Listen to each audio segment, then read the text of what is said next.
वडेट्टीवारला फक्त विरोधी पक्षनेता म्हणून बोलावं लागतं. विरोधी पक्षानेतापेक्षा विरोधी पक्षाचा एक गट नेता म्हणून, आणि विरोधी पक्ष असल्यामुळे त्यांना बोलावं लागतं. पण त्यांनाही समजून घेतलं पाहिजे की महाराष्ट्रही त्यांनी खेळ केला.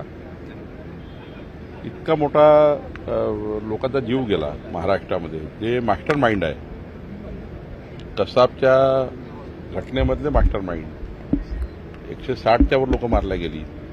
काही संवेदनशीलता असली पाहिजे व्यक्तीला. त्यांचं अभिनंदन करायला पाहिजे होतं प्रधानमंत्री मोदींचं आणि केंद्र सरकारचं, की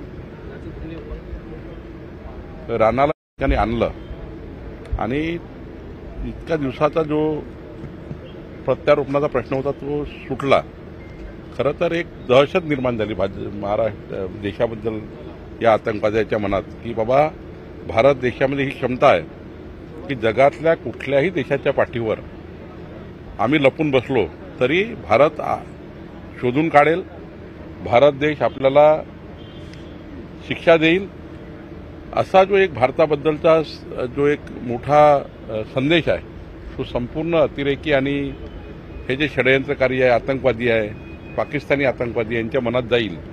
कारण शेवटी हा केंद्र सरकारचा मोठा प्रयत्न आणि सक्सेसफुल प्रयत्न आहे.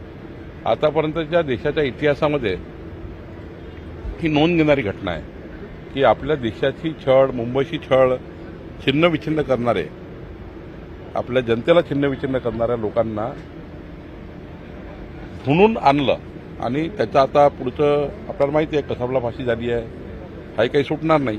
त्यामुळं मला असं वाटतं केंद्र सरकारचं मी अभिनंदन करतो, माननीय प्रधानमंत्री मोदींचं अभिनंदन करतो. विजय वडेट्टीवार हे विरोधी पक्षात असल्यामुळे त्यांना बोलावं लागतं, बोलले असते.